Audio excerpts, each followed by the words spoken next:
Olá amigos, no programa de hoje vamos fazer uma homenagem aos esportistas capixabas que elevaram o nome do nosso estado aos mais variados campeonatos esportivos no Brasil e no mundo.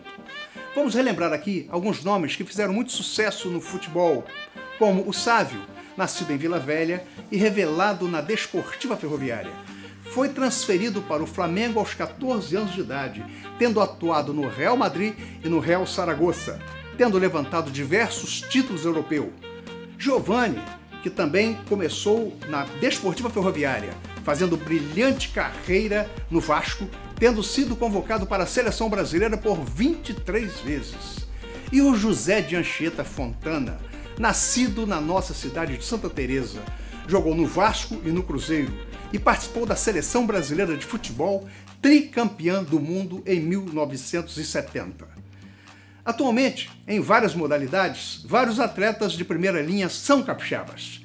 Podemos citar, por exemplo, nos esportes aquáticos, Juliette Teste, Neymara de Carvalho, Mayla Venturi, Israel Salas e tantos outros nomes, com a conquista de muitos e importantes títulos.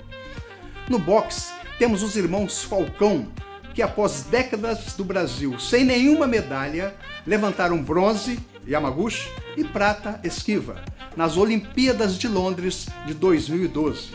Essas vitórias foram significativas pelo fato de o Brasil não ter medalha no boxe há mais de 40 anos, tendo, somente em 1968, conquistado apenas uma de bronze. Normalmente, esses atletas vêm de origem humilde, mas dão a volta por cima, como é o caso do Esquiva Falcão, que venceu a extrema pobreza para se tornar um atleta do boxe profissional contratado por uma empresa americana. Entrevistamos a grande campeã de vela, Juliette Teste, e o nosso grande ídolo, Esquiva Falcão, invicto com 22 lutas do boxe profissional americano. Vamos às entrevistas. Olá amigos, estamos aqui com Juliette Teste, ex-campeã, representando o estado do Espírito Santo na classe Laser 4.7, título conquistado em 2018. E vamos conversar a respeito desse e diversos outros títulos na sua atividade esportiva com a vela. Como vai, Juliette? Tudo bem? Tudo bom, prazer. A primeira pergunta que eu gostaria de fazer é a respeito de quanto tempo você está na vela e com que idade começou? Eu comecei na vela pelo Projeto Grael, eu tinha 11 aninhos na época, e em julho de 2002 eu fui escolhida pelo Yacht Clube, que tinha parceria com o Projeto Grael. Então lá a gente fazia os períodos, né? No Projeto Grael eram 3 períodos e depois o Yacht Clube, o técnico de lá, escolhia 2 crianças da turma da manhã e 2 crianças da turma da tarde para virarem atletas, né?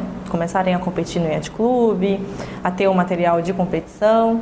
E aí eu fui uma dessas atletas escolhidas em julho de 2002 e foi aí que eu virei atleta e estou há quase 17 anos nessa vida. Que bom, mas a gente vê seu currículo, existem muitos títulos, né? Poderia falar dos principais, quais são esses títulos, onde você conquistou? São quase 200. Chegou numa hora assim que a gente parou de contar. 200 títulos? São quase 200 entre os 3 primeiros, né? A gente conta entre os 3, que é quando a gente ganha o troféu, geralmente, ou medalha. Então, lá em casa tem esses quase 200 aí, que eu não tenho onde colocar, porque minha casa é relativamente pequena, né? Então, eles ficam em caixinhas, assim, guardadinhos, mas tem esse número aí. Todo mundo sempre pergunta, né? Qual o título que foi mais importante? E eu brinco que é quase igual você perguntar para o pai, né? Qual o filho que ele gosta mais, né? A gente não tem muita preferência. Todo campeonato tem uma história para contar, tem alguma coisa que aconteceu, que tornou aquela memória ali, né? Guardada. Mas assim, existem os que foram marcantes na história, né? O primeiro, que eu representei o Brasil, por exemplo, que eu tinha, né? Fui para os Estados Unidos, que foi lá no norte-americano, apesar de não ter ganho nada, né? Eu fiquei em 24º, se eu não me engano, na minha categoria. Mas foi marcante, porque foi minha primeira viagem de avião, minha primeira viagem para fora, minha primeira representação do Brasil, muito né? Bom. Então essa sensação, nossa, eu tô representando o meu país, né? Tinha 14 anos de idade. Então, assim, é uma coisa marcante. Quando eu saí do Optimist, né, que é esse barquinho de criança, e fui para a classe laser, né, que é que eu estou até hoje, eu mudei em novembro, né, em janeiro já tinha um campeonato brasileiro, que foi na Ilha Bela. Eu fiquei em quarto na minha categoria na época, e logo na sequência teve o Sudeste Brasileiro, que, ou seja, com menos de 6 meses que eu estava na classe, eu fui campeã no Sudeste Brasileiro. Então esse também foi um campeonato bem importante, porque eu estava recém, né? Tinha recém entrado na classe e já tinha conseguido um resultado muito bom. E foi uma viagem que foi muito complicada, né? Na época meu pai tinha um Monza 91 e um pouco antes de chegar na cidade, o carro quebrou num lugar que não tinha nada, já estava ficando escuro, não tinha nada próximo, a gente nunca tinha ido para Ilha Bela, então não sabia, né? Onde tinha posto, celular na época não existia ainda, né? Então você não tinha aqueles aplicativos de mapa para poder saber se tinha alguma coisa perto. E aí acabou que um dos meus professores daqui de Vitória estava indo para um congresso em Santos, passou e gritou, Juliette, a gente até achou que fosse alguém do campeonato, né? Aí era ele, com mais 3 amigos, eles que nos socorreram. Cheguei de madrugada no campeonato, na manhã seguinte já tinha campeonato. Então, quer dizer, além de eu ter começado há pouco tempo na classe, ter tido essa dificuldade no campeonato, eu ainda consegui ganhar, então é um campeonato marcante também. Enfim, são vários campeonatos que têm essas historinhas, assim, que marcam. Esses campeonatos dos quais você participa, não dá para ir de avião, né? Não dá para você levar o seu barco de avião. Você tem que ir mesmo de carro, não é isso? Dificilmente eu viajo de avião, porque por uma questão de preferência também, né? É óbvio que a viagem de carro é muito mais desgastante, podem acontecer esses imprevistos, mas eu levo o meu barco, eu levo o meu material, com o qual eu estou acostumada, né? Sei até onde ele pode ir. Quando eu tenho que viajar de avião para algum campeonato por conta de logística, ou data, né? Aí eu tenho que alugar barco. E aí nem sempre esse alugar barco funciona muito bem, porque você fica... Apesar do barco, na teoria, ser idêntico, porque todos os nossos barcos são fabricados, é uma fábrica única, né? Eles vêm de fora. Mas mesmo assim você não sabe como é que aquele material estava sendo cuidado, você não sabe até que ponto você pode ir, você fica mais inseguro, né? Isso mexe no resultado, acaba afetando, não tem jeito. Se você não leva o seu barco, você tem que alugar um lá, né? Sim. Isso aí, inclusive, encarece, não é?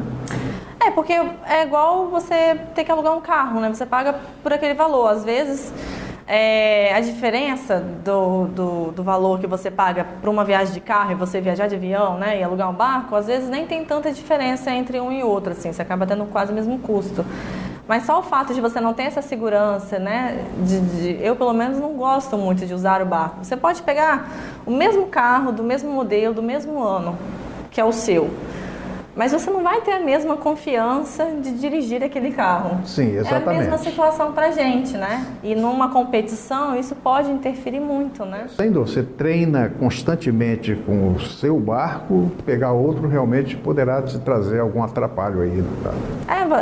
Apesar, é isso que eu falo, na teoria ele tem a mesma performance, né? Ele é exatamente igual, mas a tua confiança de saber até que ponto você pode ir, nunca é igual, né? Então você acaba ficando mais inseguro, isso pode afetar o resultado.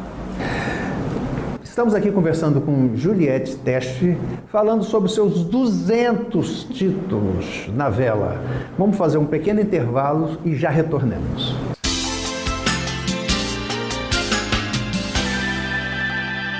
Na charmosa cidade de Santa Teresa se encontra um local incrível para você fazer sua festa ou evento. Casa Ermelinda, um ambiente requintado, o cenário perfeito para sua festa se tornar inesquecível. Com espaço para 1.200 pessoas, a casa conta com 2 níveis diferentes e ainda uma área externa para eventos de menor porte. Temos a melhor estrutura para lhe atender. E mais, o nosso buffet tem um cardápio variado que vai te surpreender. Por que falar mais se você pode conhecer de perto? Venha agora mesmo. Estamos te esperando. Casa Ermelinda. Ligue 27 99969 3830 ou visite o nosso site casaermelinda.com.br. O sonho de fazer um mestrado ou doutorado está mais perto de você. O Instituto Doutores do Brasil, IDB, foi fundado com a finalidade de lutar pela ampliação do acesso aos graduados aos cursos de especialização, mestrado e doutorado, diante do reduzido número de ofertas de vagas e da grande demanda do mercado. Mestrado e doutorado em Buenos Aires, com diploma validado no Brasil. Inscrições abertas. Fale com o IDB. Ligue 0800 027 1111 ou acesse o nosso site www.doutoresdobrasil.com.br. Agora em Itarana, Estúdio R. Medeiros, gravações de áudio em alta qualidade, com profissionais qualificados. Você que é cantor, músico ou tem a sua banda, venha realizar o seu sonho. Não perca tempo, realizamos qualquer tipo de gravação em áudio. Estúdio R. Medeiros, ligue 27 99634 2301. Estúdio R. Medeiros, qualidade em áudio.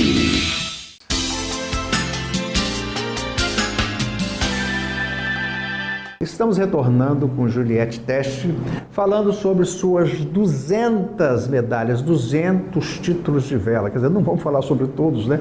Porque é muita coisa. Juliette, você não falou dos seus títulos. Eu falei, quais são os seus títulos? Fala só os principais, penta não sei o quê. Eu sou atual ex-campeã nacional, ou seja, eu fui campeã brasileira, né? Melhor do ano 6 vezes. Eu sou heptacampeã do estado, apesar de eu já não competir aqui no Espírito Santo desde 2011. Então, até 2011 eu fui heptacampeã. Títulos internacionais, eu só disputo os campeonatos internacionais que são realizados no Brasil por falta de verba mesmo para competir fora. Mas eu já sou bicampeã do Mercosul, fiquei em quarto no Sul-Americano, já fui tetracampeã da Semana Internacional de Vela do Rio de Janeiro. Então, assim, acho que sou pentacampeã do Sudeste brasileiro. Então, acho que desses 200, assim, os que a gente tem mais frequência, né? Mais repetições, acho que seriam esses. Vela é um esporte caro? Olha... Só para elite? Não é só para elite. É porque, assim, os custos que a gente tem para se manter no esporte é basicamente a mesma de todos os outros atletas de todas as modalidades. Porque você gasta com alimentação, você gasta com treinamento, com viagem. Então, é basicamente a mesma coisa. O que diferencia um pouco, que torna um pouco mais difícil, é a questão do material. É muito mais fácil você ter um maiô para natação e uma touca e um óculos do que você ter um barco para competir. Mas esse barco, ele é um material que dura muitos anos. Eu velejo com o meu desde 2006, por exemplo. Então é um valor investido que você tem um carro na sua mão que, se você fizer as manutenções básicas, que não são tão caras assim, você consegue ter esse material por muito tempo. Mas a vela você tem que trocar periodicamente. A vela é uma das coisas que a gente tem que fazer manutenção maior, porque é um tecido, e dependendo do lugar, como a gente veleja em inventória, então essa vela ela tem um desgaste maior. Então, assim, é recomendado já no alto rendimento, né? Você vai começar a velejar agora, você não vai precisar de trocar de vela todo ano. Mas num alto rendimento, onde qualquer detalhe já faz a diferença, né? Para o seu rendimento, né? Então é recomendado que você troque a vela pelo menos uma vez por ano. Você iniciou na escolinha do Las Grael, não é isso? No projeto Grael, sim. Eu fiquei muito feliz quando eu soube desse desprendimento, né, desse cidadão. E deu frutos, né? Você, de lá para cá, você conquistou isso tudo. Por que esse projeto não foi à frente? Esse projeto, ele já funcionava em Niterói, né, pela família. A família Grael já tinha criado esse projeto lá em Niterói há 3 anos. E aí houve um acidente do Las em um dos dias de treino que ele estava aqui em Vitória. Na época, o prefeito, ele tinha aquelas escolinhas de esporte, teve a ideia de trazer para cá para poder quebrar um pouco dessa imagem negativa do acidente. A família gostou da ideia e trouxe esse projeto para cá. Então, na época, o projeto ele tinha o apoio da prefeitura, tinha o apoio de algumas empresas privadas e tinha essa parceria do pós com o Yacht Club, né? Dessas crianças que, de uma turma, algumas iam competir no Yacht Club. Então, o projeto Grael funcionava assim. Então, a prefeitura ela sorteava dentre as escolas municipais, né, de Vitória umas 2 escolas, essa equipe do Projeto Grael ia nessa escola, apresentava o que era o Projeto Grael, essas crianças se inscreviam, a escola fazia uma pré-seleção de alguns alunos e mandava para você começar esse 1 ano e meio, né, que era no total do tempo que a gente ficava no projeto. Aí depois de alguns anos, quando houve uma troca na prefeitura, esse projeto ele foi encerrado e desde então a gente não teve nenhum outro. Teve uma tentativa do Projeto Navegar, que também era um outro projeto social lá no São Bom do Povo, mas a localização para a vela não era tão legal na época e tudo mais, não era um projeto só de vela, era um projeto que tinha canoagem, tinha remo, se eu não me engano, mas ele também não foi muito para frente. Então acabou que essas iniciativas de vela mais sociais, né, aqui no Espírito Santo não aconteceram mais. Então quer dizer que entrou um prefeito novo e falou, não quero isso. Pronto, acaba com isso aí, pode ir embora todo mundo. Na verdade a gente era assim, como eram períodos, né, então eles eram renovados, né, essas parcerias eram renovadas com as escolas. Então, na verdade, quando houve essa troca da prefeitura, eu já estava no Projeto Grael, então eu já estava no Yacht Clube, já não estava mais no Projeto Grael, então eu não sei exatamente como é que aconteceu. Eu sei que num desses semestres essa renovação não aconteceu e o projeto deu-se por encerrado. Olha, eu vejo o Espírito Santo como um estado abençoado por Deus, né? Nós temos montanha, temos mar, um mar imenso. Por que não aproveitarmos mais o nosso mar maravilhoso com esportes aquáticos? O que está dependendo dos governantes enxergarem isso? A gente se faz essa pergunta sempre, ainda mais em Vitória, né, que é uma ilha, é uma das melhores raias para se velejar, ela é conhecida nacionalmente por ventória, porque a gente tem uma quantidade de vento, né, que é muito igual e constante durante o ano, ou seja, teriam as condições ideais para a vela, né, clima favorável, tudo certinho. A gente também se faz essa pergunta, assim, hoje o que falta aí para os esportes aquáticos e de uma maneira geral também para alguns outros esportes, acho que é a questão de incentivo um pouco, né? E quando a gente fala incentivo, todo mundo pensa que é um absurdo, mas não é tão absurdo assim, né? É mais esse olhar, essa mudança de entender que o esporte hoje é qualidade de vida e quando você investe no esporte, você deixa de ter gastos negativos em várias outras áreas, né? Exatamente. Qual é a ideia que nós vamos afinar, então, com relação a essa questão de que tratamos hoje? Eu acho que a palavra-chave é essa, é incentivo, e não é só incentivo financeiro.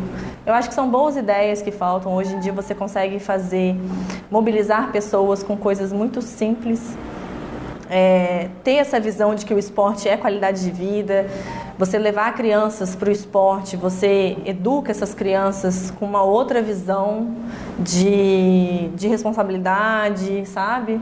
De noção corporal, de compromisso. E essa continuidade também, de você ver que você investindo no esporte, você tem uma mídia positiva, ter esse acesso. Hoje o estado do Espírito Santo ele é um estado relativamente pequeno e que tem muitas empresas grandes que poderiam estar investindo. Esporte é publicidade, esporte é uma propaganda. Então você tem recurso para isso, basta você ter essa visão diferente. Sem dúvida. Juliette, muito obrigado, tá, por você ter vindo. Muito obrigada. Nosso programa está sempre à sua disposição, tá ok? Foi ótimo, obrigada. Vamos fazer um breve intervalo e retornaremos com o grande campeão do boxe, Esquiva Falcão.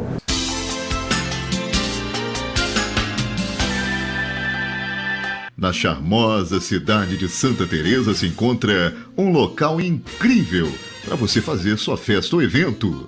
Casa Ermelinda. Um ambiente requintado, o cenário perfeito para sua festa se tornar inesquecível. Com espaço para 1.200 pessoas, a casa conta com 2 níveis diferentes e ainda uma área externa para eventos de menor porte. Temos a melhor estrutura para lhe atender.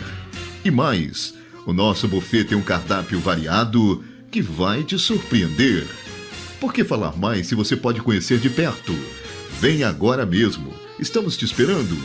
Casa Ermelinda. Ligue 27 99969 3830 ou visite o nosso site casaermelinda.com.br. O sonho de fazer um mestrado ou doutorado está mais perto de você. O Instituto Doutores do Brasil, IDB, foi fundado com a finalidade de lutar pela ampliação do acesso aos graduados aos cursos de especialização, mestrado e doutorado, diante do reduzido número de ofertas de vagas e da grande demanda do mercado. Mestrado e doutorado em Buenos Aires, com diploma validado no Brasil.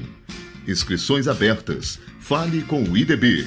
Ligue 0800 027 1111 ou acesse o nosso site www.doutoresdobrasil.com.br.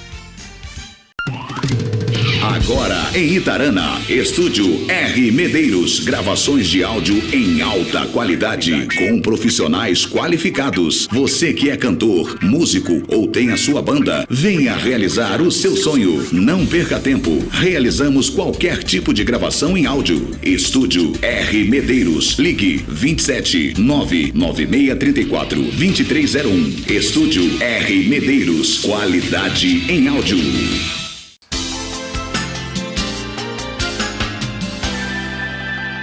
Estamos aqui aproveitando as férias do Esquiva Falcão, né, que está aqui na casa do pai dele, em Jacaraípe, para fazer algumas perguntas sobre sua carreira. Boa tarde, tudo bem? Boa tarde, estamos bem. Aqui passando um pouco de férias na casa dos pais, com minha família, minha esposa, minha mãe, meu pai. Então, isso para mim é um prazer enorme estar aqui com eles. Esquiva, como que foi a sua infância, quando você começou a treinar boxe? Comecei a treinar boxe desde o dia que eu nasci. Meu pai sempre falou que sempre ensinou nós no caminho, até porque meu nome é Esquiva, né? Então já vem do boxe. E eu fui crescendo, meu pai viu o talento em mim, né? E me mandou para São Paulo, porque aqui no Espírito Santo é muito difícil conseguir uma estrutura no Espírito Santo de boxe.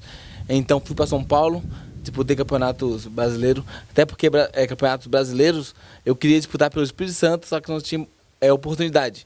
Tive que disputar pelo Rio, pelo Mato Grosso do Sul, né, para ter uma vaga, uma oportunidade. E consegui ir para a seleção. Então começou tudo aqui no quintal de casa.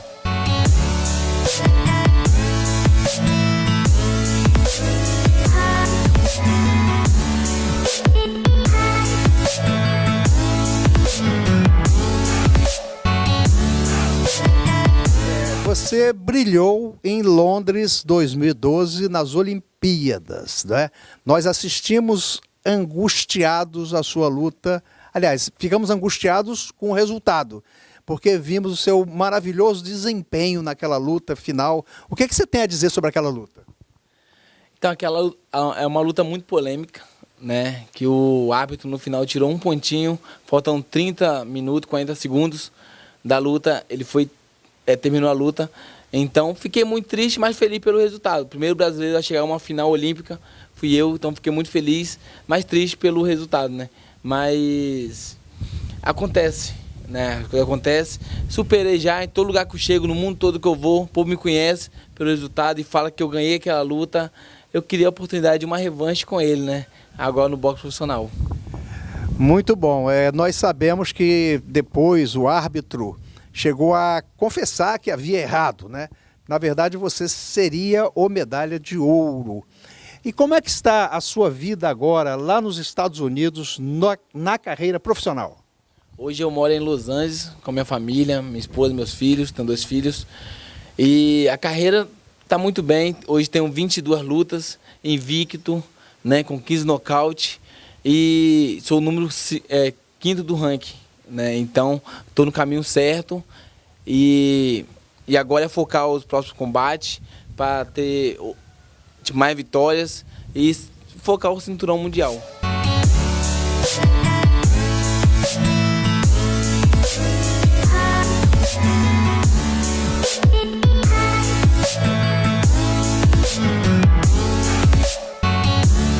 Alguma luta em especial que te lembra alguma coisa em especial?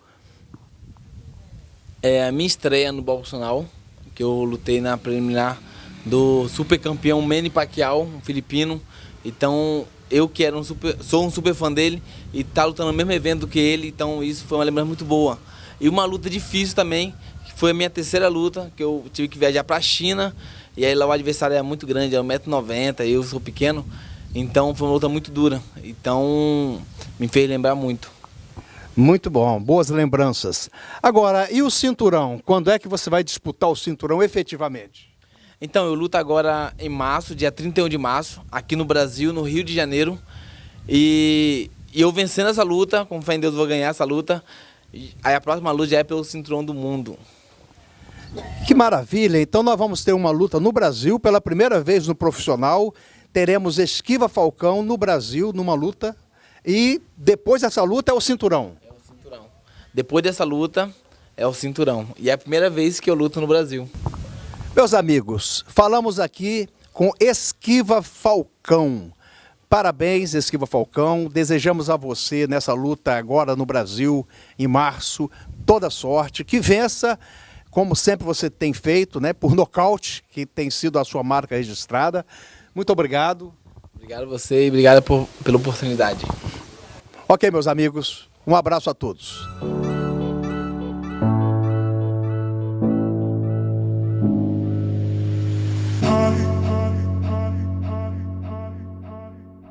No programa de hoje, entrevistamos dois grandes atletas capixabas que nos enchem de orgulho pela dedicação, pela superação e por tantas vitórias. Esquiva Falcão, no boxe internacional, e Juliette Tesch, centenas de vezes campeã de vela. Não percam nosso próximo programa aqui na Rede TVS HD, todos os sábados às 13h30, sempre no oferecimento do Instituto Doutores do Brasil, agora abrindo as portas para os cursos de graduação em Medicina na Argentina. E Casa Ermelinda, seu local de festas, localizado em Santa Teresa, a terra dos colibris e da melhor gastronomia italiana. Um abraço a todos e até lá!